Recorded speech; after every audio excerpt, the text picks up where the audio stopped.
Hello everybody and welcome back. I'm your guy, I am the guy, I am that guy, and today is a very sad day in the music community. It is the 5-year anniversary since Chester Bennington tragically took his own life on July 20th of 2017.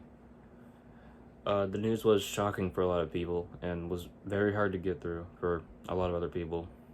Linkin Park holds such a special place in so many people's hearts, and while I'm not the biggest fan of Linkin Park, I can see why it was a very just tragic moment, not just for like Linkin Park fans, but for like the entirety of the music community. Like it was like such a shock and like just like such a tragic day. It was horrible. It was really just plainly sad. It was somber. It was any sad adjective you could use applies to that day in the music community. It was just shocking. But to honor his life, I wanted to go through the 7 Linkin Park albums and rank them, do a little rankography on them, and see how they hold up. Do they hold up 5+ years later? Let's find out.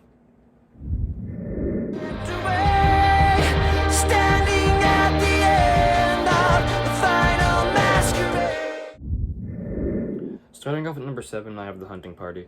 Now this might be like surprising that I don't have One More Light at the bottom, but I don't. The Hunting Party is the worst Linkin Park album.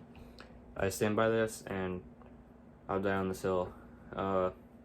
It's boring, it's basic, it's everything that I didn't like about Linkin Park at that time. How run-of-the-mill and just bland their music sounds.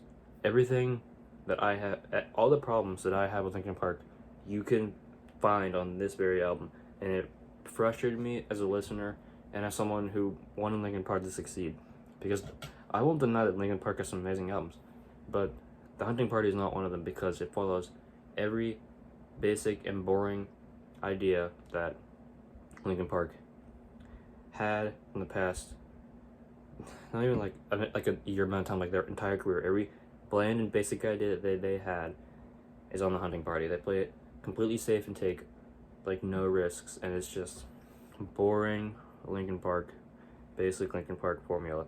It is frustrating. Listening to this album was such a chore because I was like, dude, this is like the most like boring thing I've ever listened to, and I felt bad for disliking it, but don't like it. Just boring alternative rock. There are some highlights though. Not to say that there are no positives in this album, because that would be a lie. Final Masquerade's a great song. Even Guilty All the Same is not bad at all. Wastelands isn't terrible, but that's about where it stops. I'm giving The Hunting Party a strong 4 out of 10, which is honestly, for how I treated it, fairly generous.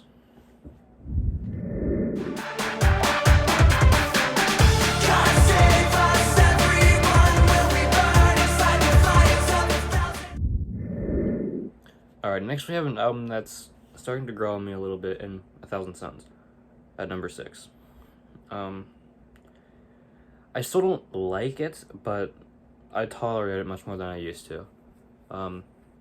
At first I thought it was incredibly, like, boring and bloated, which is still kind of true. It is really bloated, like, literally half of these songs are interludes. But, I also thought it was uninspired, which isn't totally true. Maybe it came across a little uninspired, but that's not how this album is. It's very inspired. It's full of really creative and really like interesting ideas, but the execution is not great, and there are a lot of awkward sections throughout like the entire thing, usually with Mike Shinoda, where he's like rapping over this like beat that like isn't bad, but it doesn't complement a rapped verse like at all, and he like tries to like hype it up, but the beat isn't like going with him, and he's just like building something that's not building at all. It's like really just like awkward to listen to. But that's really it. It's just like, it's like a full album of just like awkward, bloated, and boring at times songs. But some of the songs, like The Hunting Party, are very worth your time and worth coming back to. Like The Catalyst is really good. Waiting for the End is great. Iridescence and Burning in the Sky are my 4 favorites from this album. But I don't know what else to say about 1,000 Suns. I liked it, but it's not something that I listen to every day. I'm giving 1,000 Suns a very light 5 out of 10. Who cares when someone's time runs out, if a moment is all we... Alright, finally we've made it to what you've all been waiting for. Me to dig into One More Light. But it's not gonna happen, because I actually kind of like this album. It was honestly a breath of fresh air for Linkin Park, even if it sounded really generic and bland, which I don't entirely agree with. It's a little generic, okay? I'll give you that, but I don't say it's bland. I would say it's really thoughtfully put together, and there's a lot of passion behind this project. But if you want to call it generic, go for it. But bland is not a word that I would use to describe this project. Fuck my camera. No, but One More Light is a really powerful album in many respects. It was the last album that Linkin Park probably will ever release, and if it's not, it's the last one that Chester will be on.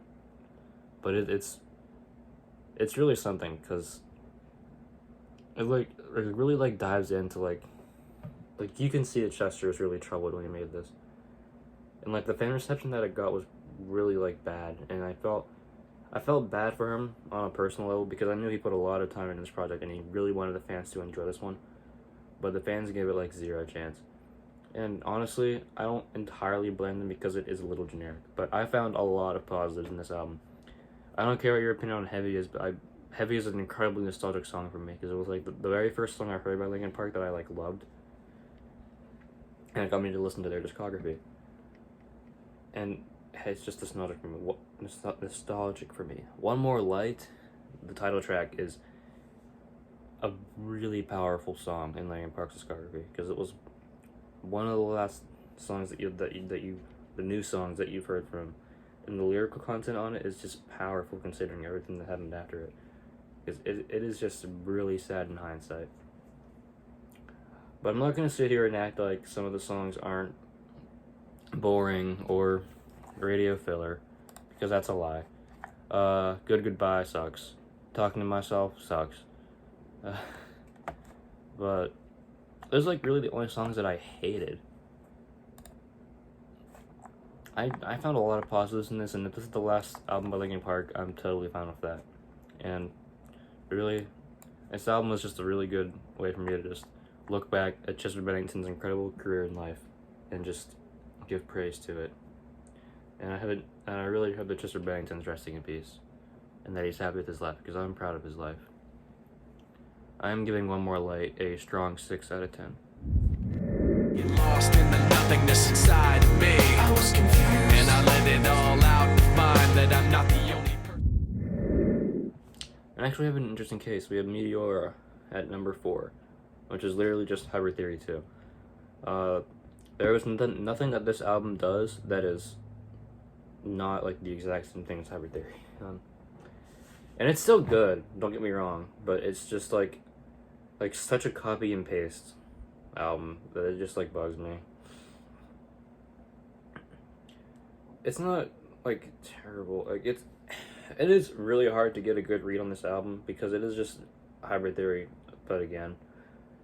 And people like this more than Hybrid Theory, but I can't see how you could. I would say it's more. I can't even tell you, because Hybrid Theory is really consistent. I was gonna say it's more consistent, but that's just not true. Meteor is just like a worse Hybrid Theory. Everything that I could say about Meteor, I could say about Hybrid Theory, but it's all right. I mean, there's nothing wrong with it. It's just boring with repeated listens. Age did not do Linkin Park any justice. Like throughout their entire discography, almost all their albums have aged poorly. Like, it's bad. But really, Meteor at the end of the day is just like another Linkin Park album. Really, like there's not much I can say about Meteor that I can't say about literally every other album Linkin Park's ever made. It is just like a copy and paste a Good Linkin Park album. A Hunting Party was like a blatant copy and paste. This is just a copy and paste, but like ahead of the game, because it's their second album. But it just doesn't sit right with me most of the time. I know I'm digging into this project, but I still do like it a lot. And there are definitely some great songs to be had here. Breaking the Habit, Don't Stay. Here, let me look through this track list. There are a lot of other songs that I really like too. Breaking the Habit, amazing song. Don't Stay, Somewhere I Belong, really good. Numb, really good. Numb's a classic. But yeah, that's really like all like the incredible songs that I think are incredible. Somewhere I Belong's not bad either. I don't know if I said that or not. But yeah, that'll do it for Meteora. I'm giving Meteora a decent 7. Now I know I'm stealing this rating scale from Fantana, and I do not care.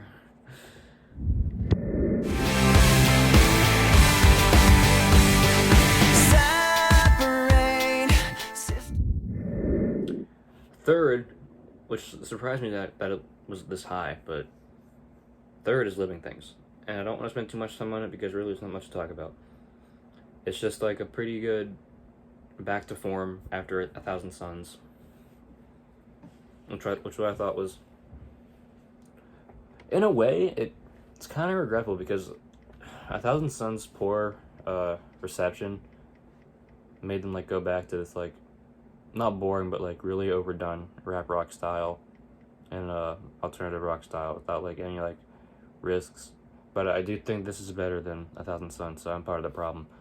But really, there's a lot of good songs here. Like this is like probably easily the best album that they've made like after Minutes to Midnight, and it's not even like close. But like come on, Lost in the Echo and My Remains, or like the first tracks in this album are really good, bro. Like I'm sorry, but like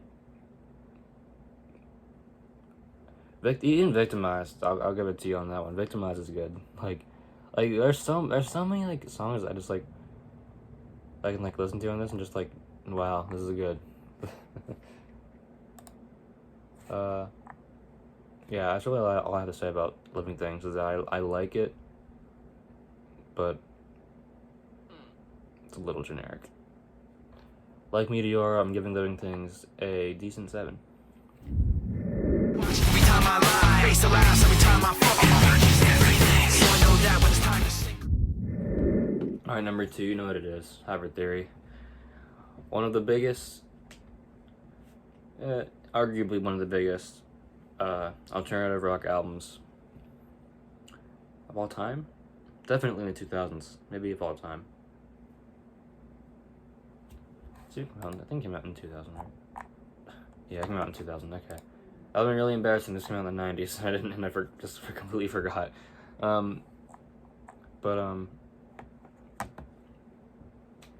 As highly praised this album is, I don't have much to say about it. I think this album has some of the best moments in Linkin Park's entire discography. Songs like Paper Cut, Crawling, In the End, and Paper Cut, Crawling, In the End, and Forgotten.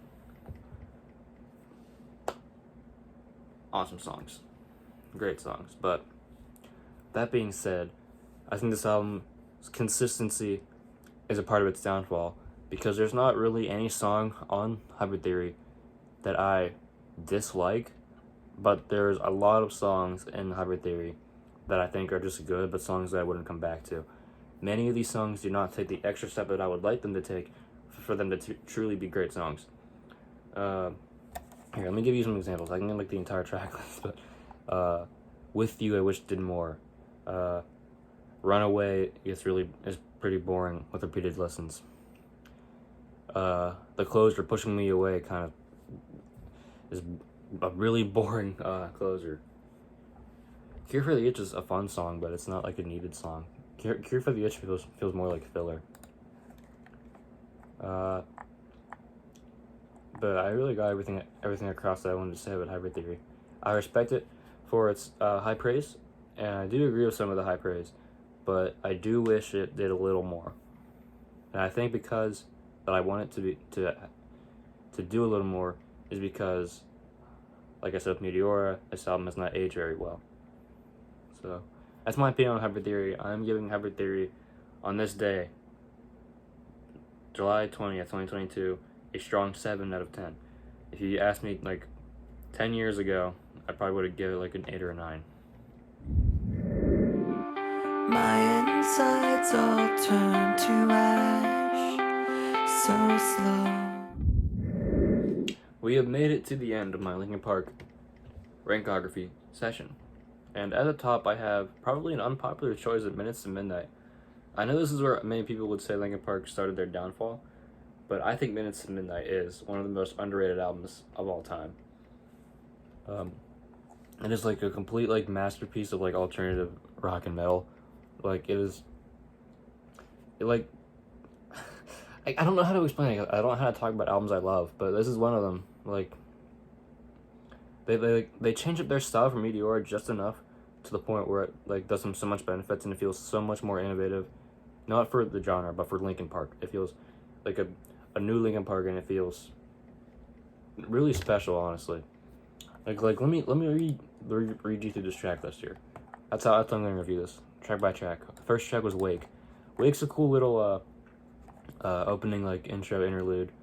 And it's not an interlude because it's not interrupting anything, but like Wake is it's a good intro. It's a good fun intro that gets you right into it, and it goes right into Giving Up, which is one of the best Linkin Park songs of all time. Like the driving drums that go throughout the entire track. Chester Bennington's incredible vocal performance in this song. It is like something incredibly special. Giving Up is one of my favorite songs from Linkin Park ever. Leave Out All the Rest is a tad boring, but it's still pretty good. It's still something that I would turn to. Bleed It Out is just like Giving Up. Incredibly fun. Like Mike Shinoda this time takes Chester Bennington's vocals, and he gives everything he has on this track, and he does it incredibly well. Shadow of the Day, like Leave Out All the Rest, is a little long and a little bloated, but I still think it's really good. What I've Done, you know what I've done. It's a good song. It's not my favorite song on here, but it's a good song. I've heard it like 80 million times, so that's probably why I don't think of it as high. Hands Held High is it's a really good track. It kind of disrupts the flow like completely of the album, but I think it's in good cause because I really like the lyrics on Hands Held High, and Mike Shinoda gives like a really like a nonchalant vocal performance, but I think it benefits the song incredibly well. No More Sorrow is a little I guess a little generic for the album, but I still think it's good. Like Leave It All the Rest and Shadow of the Day, it's not amazing, but it's definitely something I would still return to. Valentine's Day, I think, is one of the most underrated Linkin Park songs of all time. Like Chester's vocal performance on Valentine's Day it's incredible. Each time I hear it, I'm like, wow. Wow.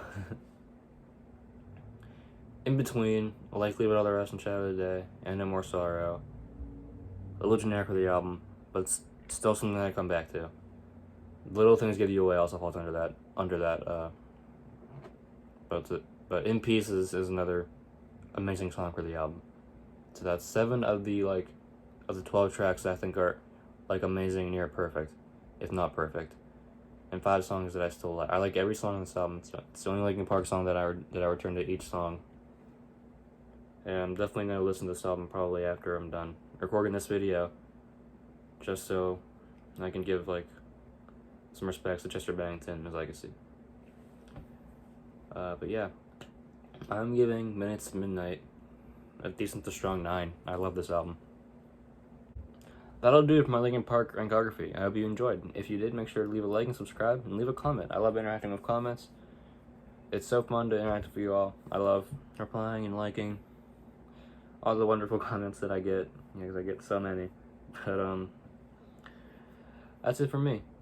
Hope you enjoyed and have a great day.